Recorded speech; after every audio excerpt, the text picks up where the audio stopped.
Quería empezar diciendo que esta iglesia es una iglesia que ora.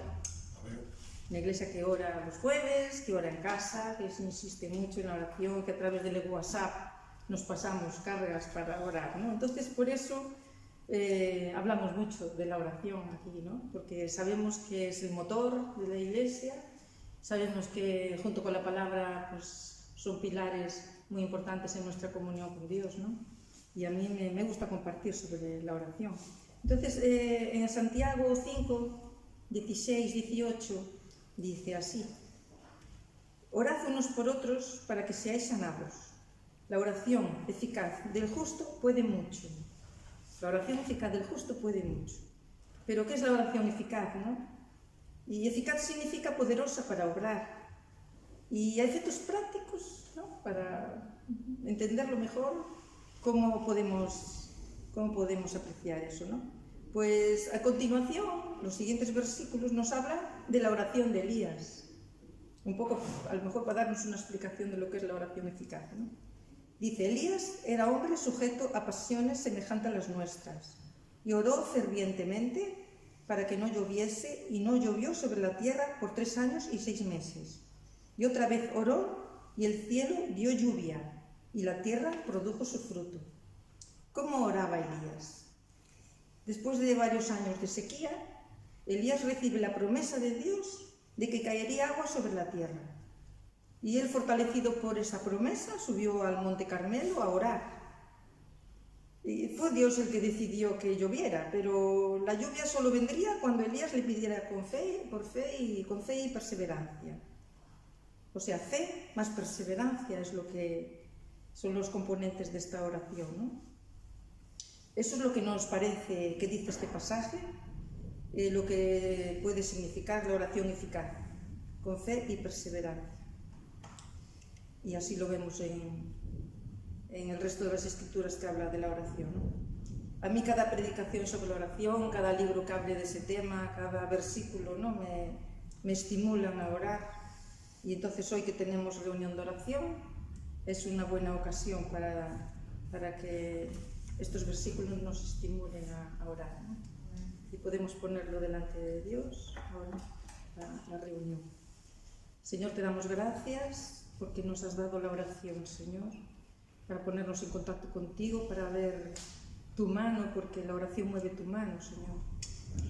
Y es poder, Señor, tenemos ese poder que tú nos diste para poder orar por cosas, por personas, por problemas, y que no solo es pedir, también sabemos que la oración nos pone en alabanza, en adoración, en contacto contigo, Señor. Así que te damos gracias y pedimos para que tú bendigas esta reunión, que bendigas a los hermanos que no pudieron venir, que bendigas las oraciones, la palabra que hoy se vaya a dar, Señor, la comunión unos con otros, en el nombre de Jesús. Amén.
Buenas tardes. También damos las buenas tardes a los que nos ven a través de internet y queremos que se unan a nosotros para participar en esta meditación. Y bueno, gracias a Dios por la Biblia, ¿no? A mí cuando me la dieron al principio estuve a punto de decir no, pero no me atreví a decir que no y cogí un evangelio que me ofrecieron en aquel momento, ¿no? La persona que me estaba predicando.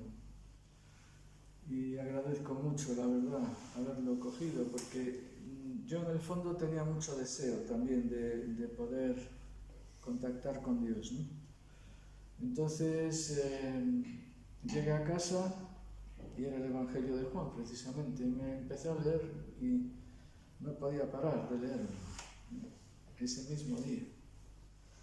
Y bueno, gracias Señor, porque ahora podemos disfrutar, ¿no?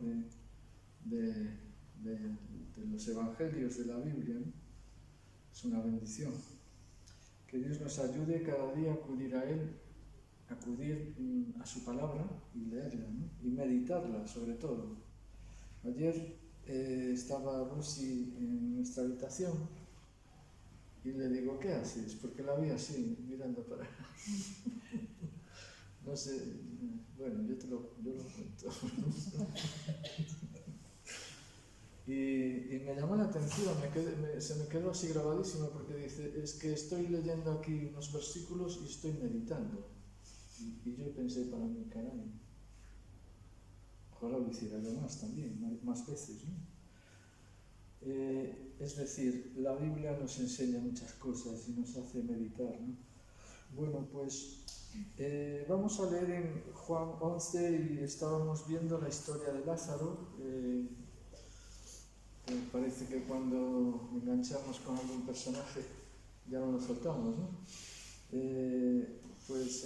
Seguimos con Lázaro, ¿no?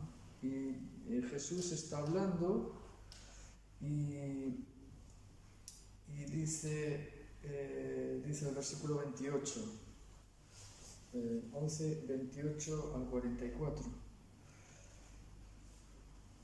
Dice en el 28, habiendo dicho esto, es decir, había dado ya un discurso Jesús, ¿no? Había hablado con Marta. Habiendo dicho esto, fue y llamó a María su hermana. En este caso, la que había dicho algo era Marta, no el Señor. Entonces decimos, habiendo dicho esto, fue y llamó a María su hermana, es decir, Marta llamó a su hermana, diciéndole en secreto, el maestro está aquí y te llama. Ella, cuando lo oyó, se levantó deprisa y vino a él. Jesús todavía no había entrado en la aldea, sino que estaba en el lugar donde Marta le había encontrado. Entonces los judíos que estaban en casa con ella y la consolaban, cuando vieron que María se había levantado deprisa y había salido, la siguieron diciendo, va al sepulcro a llorar allí. María, cuando llegó a donde estaba Jesús, al verle, se postró a sus pies, diciéndole, Señor, si hubieras estado aquí, no habría muerto mi hermano. Jesús entonces, al verla llorando y a los judíos que la acompañaban, también llorando, se estremeció en espíritu y se conmovió. Y dijo, ¿dónde le pusisteis? Le dijeron, Señor, ven y ve. Jesús lloró. Dijeron entonces los judíos, mirad cómo le amaba. Y algunos de ellos dijeron, ¿no podía este que abrió los ojos al ciego haber hecho también que Lázaro no muriera? Jesús, profundamente conmovido, otra vez vino al sepulcro. Era una cueva y tenía una piedra puesta encima. Dijo Jesús, quitad la piedra. Marta, la hermana del que había muerto, le dijo, Señor, yede ya, porque es de 4 días. Jesús le dijo, ¿no te he dicho que si crees, verás la gloria de Dios?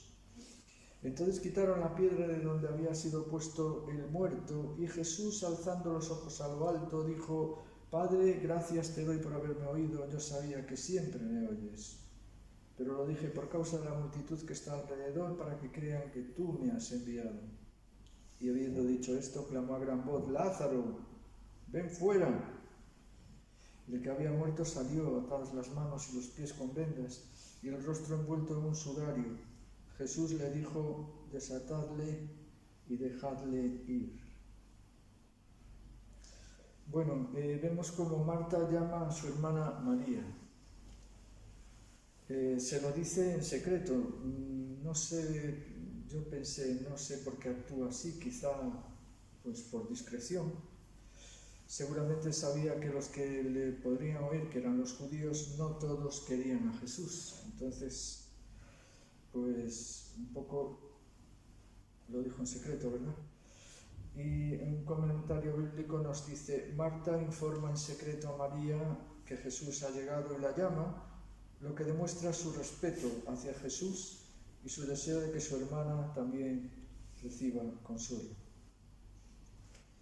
Bueno, sea de una forma o de otra, quizá las dos cosas a la vez, ¿no? Entonces le dice que Jesús está allí y que la llama. Fijaos, Marta muestra su sensibilidad también, ¿no? Y Jesús al mismo tiempo muestra también sensibilidad. ¿Por qué? Porque cuenta con Marta, ¿no? Dios no es un Dios indiferente al dolor. También se duele contigo cuando estás pasando alguna dificultad o dolor. Y en este caso Jesús llama a Marta. Jesús quería a María. Y en este caso quería contar con María para un suceso tan importante como era la resurrección.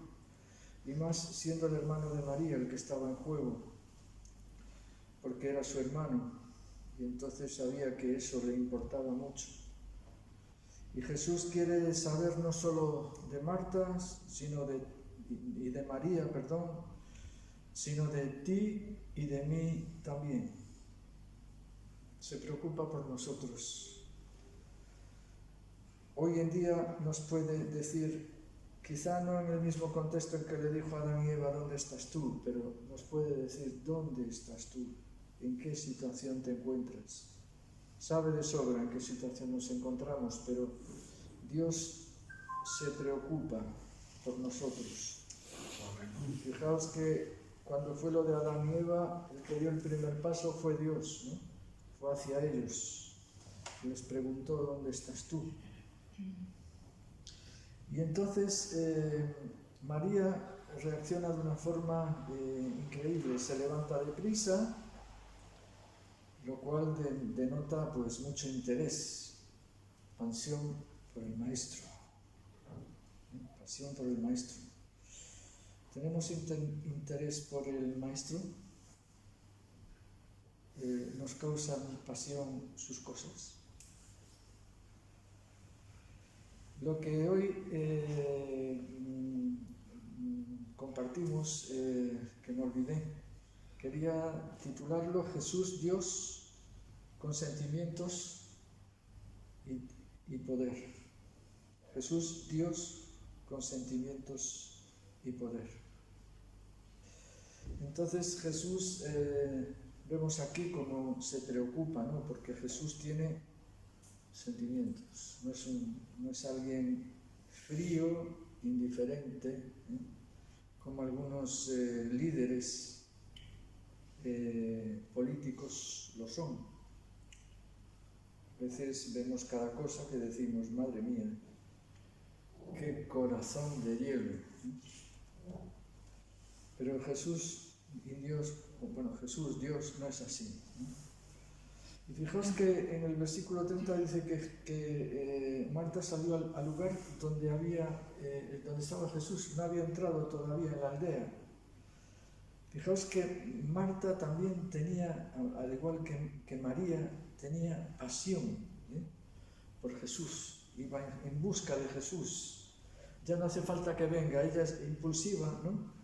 Como sabemos por su carácter, pues la vemos yendo con pasión a buscar a Jesús, no en el sentido sentimental, sino de búsqueda de Dios. Y tanto Marta como María tenían pasión por Dios, pasión por Jesús.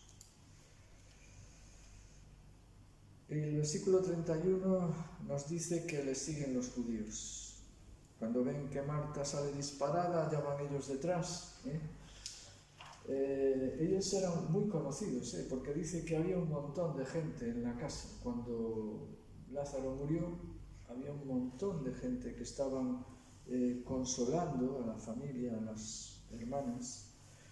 Y no sabemos si por interés o por qué motivo, pero seguramente muchos de ellos irían detrás de Marta por amistad y afecto hacia ella, aunque creemos que muchos otros también seguramente irían por curiosidad malsana, ¿verdad?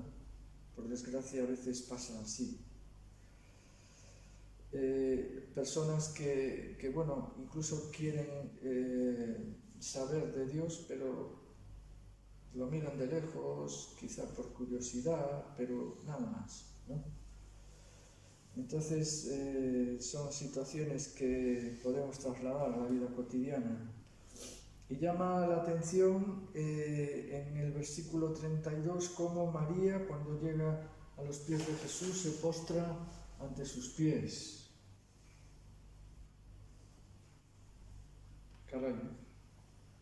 O sea, sigue haciendo lo mismo que seguía haciendo, que estaba haciendo antes. Estaba en un momento de dolor terrible y sin embargo se postra a los pies de Jesús, lo cual indica veneración, ¿no? Indica adoración. ¿Adoramos al Maestro nosotros? ¿Nos inclinamos a sus pies o simplemente dejamos pasar la vida sin que nada nos suceda espiritual, sin que tengamos contacto con Él?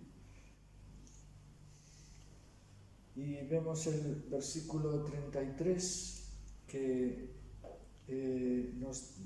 vamos a ver un momentito. El versículo 33 nos dice que Jesús, al ver que ellas lloraban y los judíos también llorando, se estremeció en espíritu y se conmovió. Por eso lo titulo Dios, un Dios con sentimientos y con emociones también, ¿no? Hay quien distingue sentimiento de emoción. A veces es diferente o es difícil distinguir las dos cosas, ¿no? Pero lo cierto es que Dios no es un Dios indiferente. Contrapone esto a la imagen que tenemos de un Jesús místico, que no se inmuta ante nada, que su cara no se mueve. Hay una película de hace muchos años de Franco Zeffirelli que se titula Jesús, creo, nada más. Y vemos a Jesús así, un Jesús que nunca se ríe, que cuando habla mira así hacia el cielo y que no se conmueve. Cuando Jesús no para nada es así. Y vemos aquí como los sentimientos de Jesús salen a relucir. Dios, como vemos aquí, no es inalterable. No es inalterable, pero se distingue de nosotros en que sus sentimientos y emociones están siempre bajo control. Y lo vemos, no solamente lo vemos llorando en esta ocasión, sino que se conmueve y llora, ¿no? Seguramente cuando fue la muerte de su primo, Juan el Bautista, posiblemente Jesús habrá hecho lo mismo, ¿no? Se habrá conmovido, habrá llorado. Y Él, cuando lloramos, llora con nosotros, ¿no?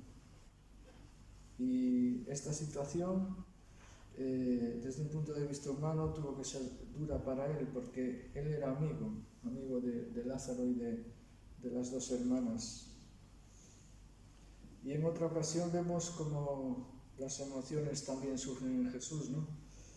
En este caso, pues, yo diría que sí, emociones. Por ejemplo, la ira, ¿no?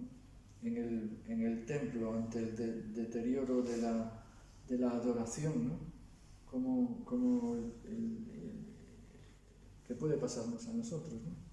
El templo se había convertido, en vez de en un lugar de adoración, un lugar pues de mercadeo, ¿no?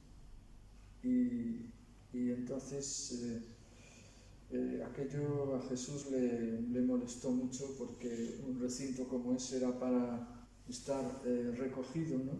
Y orando y meditando en cosas de Dios. O cuando vemos otra emoción que es la ira, ¿no? Ira controlada, su enfado contra los fariseos por su hipocresía. Y después, en este versículo 34 que vemos aquí, es curioso porque dice que Jesús dijo, se conmovió, ¿no? Y dijo, ¿dónde pusisteis a Lázaro? Y le dijeron, Señor, ven y ve. Me llama la atención esa expresión ven y ve, porque Jesús la utilizó también y sus discípulos lo mismo. Al inicio del Evangelio de Juan podemos ver cuando los discípulos le preguntaron a Jesús, Rabí, ¿dónde moras? Y él les dijo, venid y ved.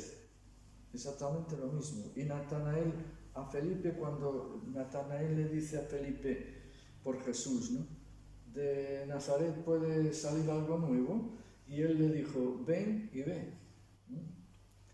No sé si es una expresión digamos, de la gente de aquella época, o bueno, sin duda que la Biblia la utiliza porque realmente, si queremos ver, tenemos que venir, ¿no? Tenemos que ir a la presencia de Dios, tenemos que ir. Y dice que los discípulos, cuando Jesús le dijo dónde moras y les dijo venid y ved, sí, venid y ved, pues lo hicieron y fueron allí y se quedaron con él, ¿no? Morando un día, ¿no? Entonces ellos fueron, tomaron la decisión.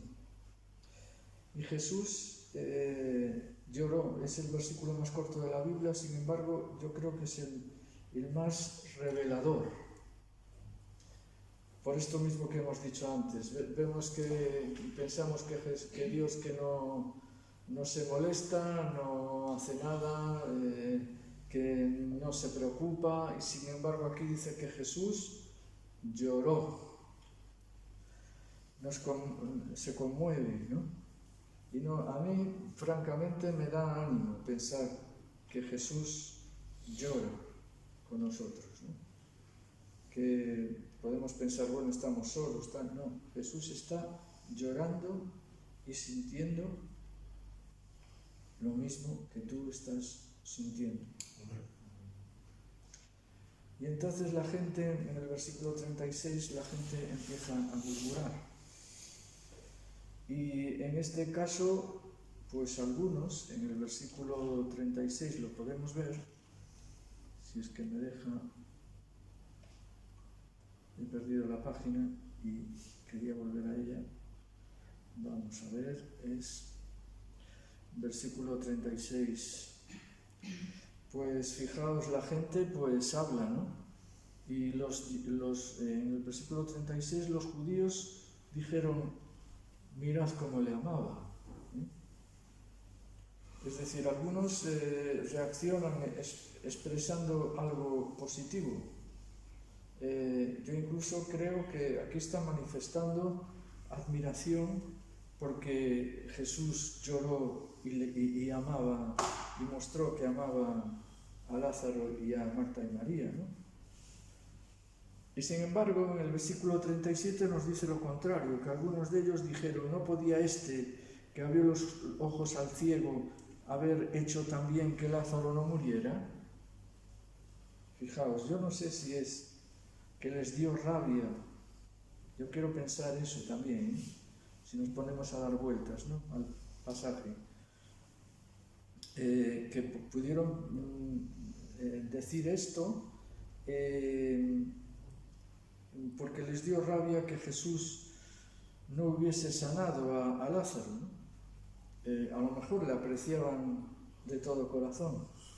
Sin embargo, por otro lado, se ve un tono de crítica, ¿no?, que le están acusando, ¿no? Y muchas veces, esto me lleva a pensar que muchas veces juzgamos a alguien duramente, ¿no?, sin saber los motivos y sin saber por qué esa persona hace las cosas que hace, ¿no?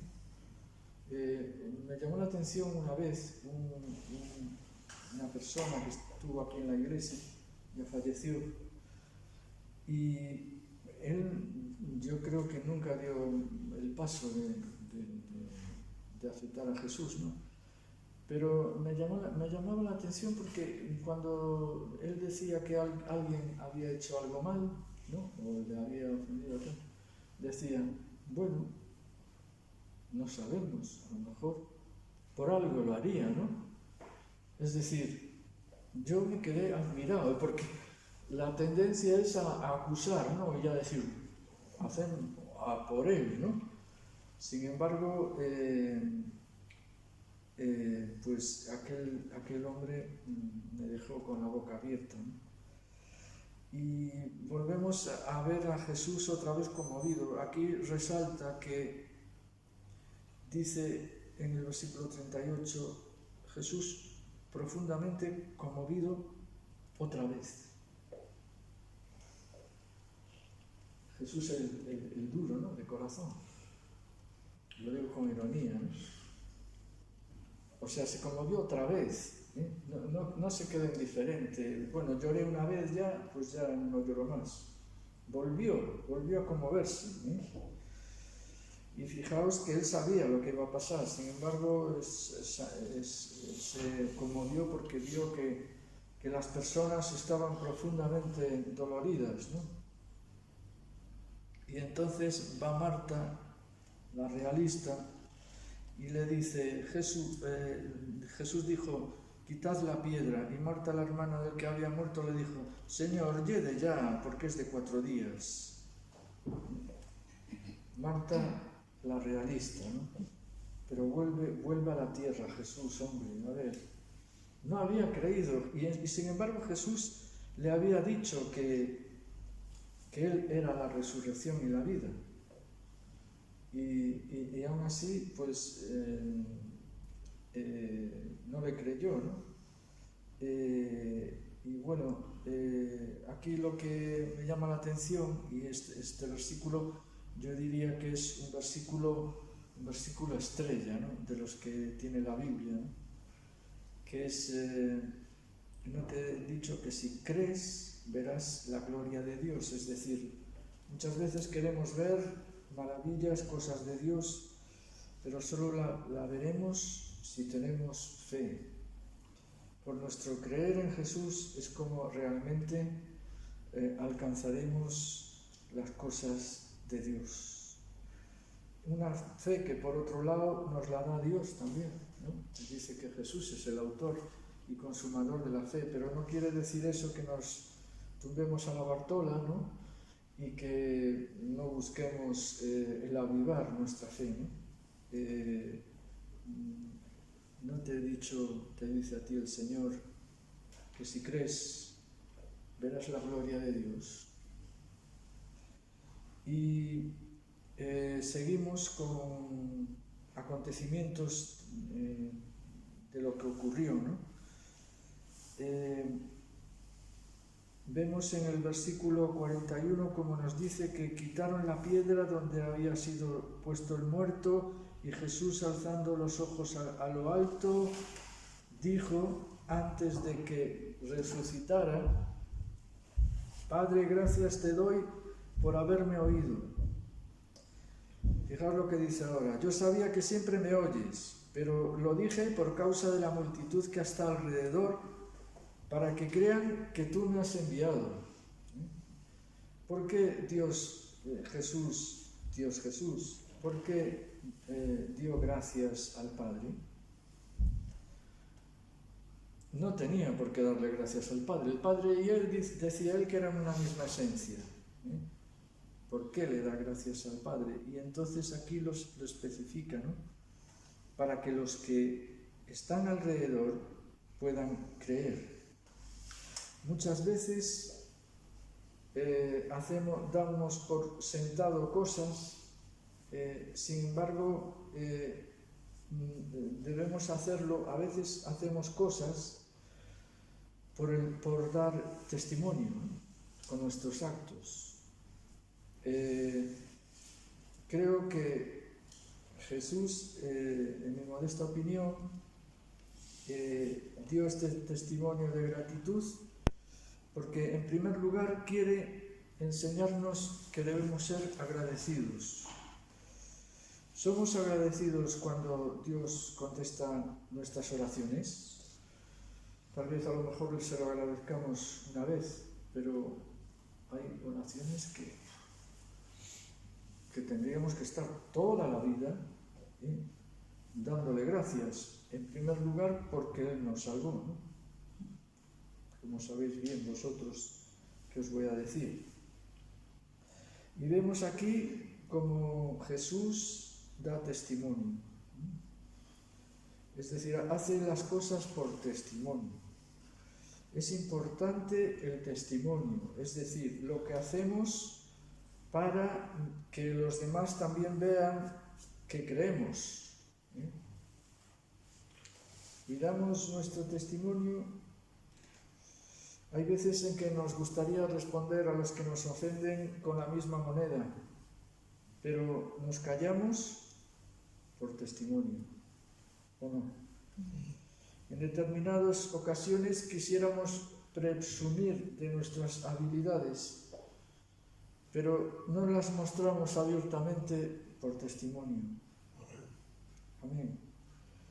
Y Jesús pasa a la acción en el versículo 43 y dice: clamó con una vocecita que casi nadie escuchó. Dice, clamó a gran voz: Lázaro, ven fuera. Fijaos, Dios creando a través de la palabra, como cuando al principio dijo, hágase la luz, y dice que la luz se hizo. Jesús es el creador de la vida. Jesús tiene autoridad para con su palabra hacer las cosas que Él quiere.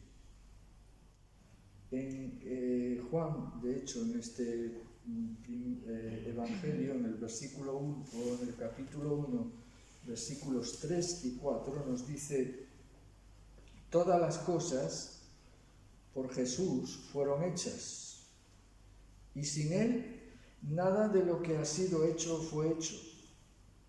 En Él estaba la vida, y la vida era la luz de los hombres. Jesús, que era la vida, le dice a Lázaro: Lázaro, ven fuera. Y Lázaro revivió. Se levantó de la muerte. ¿Qué poder demuestra aquí Dios? Por eso lo titulo Jesús, Dios con sentimientos, pero también con poder, ¿no? Porque Jesús tiene poder. Jesús tiene poder, mucho más del que nosotros podemos entender, ¿no? Como dice la Biblia. Y Lázaro, pues envuelto en su sudario, Jesús les dijo: desatadle y dejadle ir, ¿no? Salió atado, con las manos y los pies con vendas. Yo no sé cómo se movería. Si tú tienes los pies atados, tienes que hacer así, ¿no? Moverte con mucha dificultad. Sin embargo lo hizo, no sé cómo, no entiendo. Y a mí me recuerda un poco, me parece como una metáfora, ¿no? de que pues que Dios a veces, cuando nos convertimos, en realidad estamos con nuestros pies y nuestras manos atados. Es decir, nuestros pecados nos atan. Pero Jesús le dijo que les desataran, es decir, Jesús quiere desatarnos.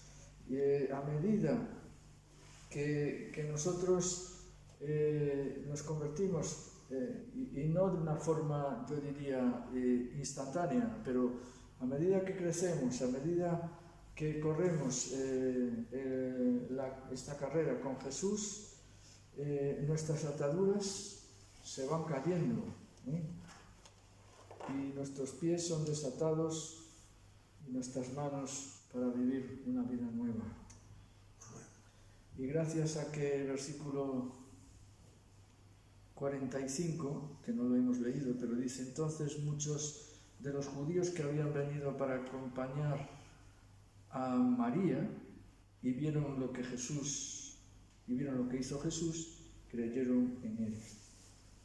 Eso es lo importante. Jesús hacía milagros no para lucirse, no para lucir su poder, que podía hacerlo, pero lo hacía para que la gente creyese en él. Y algo tan poderoso como que alguien muere y vuelva a vivir es un milagro realmente enorme. Fijaos lo que hizo. Él sabía que mucha gente iba a estar allí, que iban a ver como Lázaro resucitaba. Y aquello fue una campaña auténtica del Evangelio. Jesús oró para que Lázaro saliera, se volvió el milagro, y dice que muchos creyeron, de los judíos, que para que un judío crea, y además en Jesús, pues ya... Sin embargo, no les quedó otro remedio al ver esta evidencia.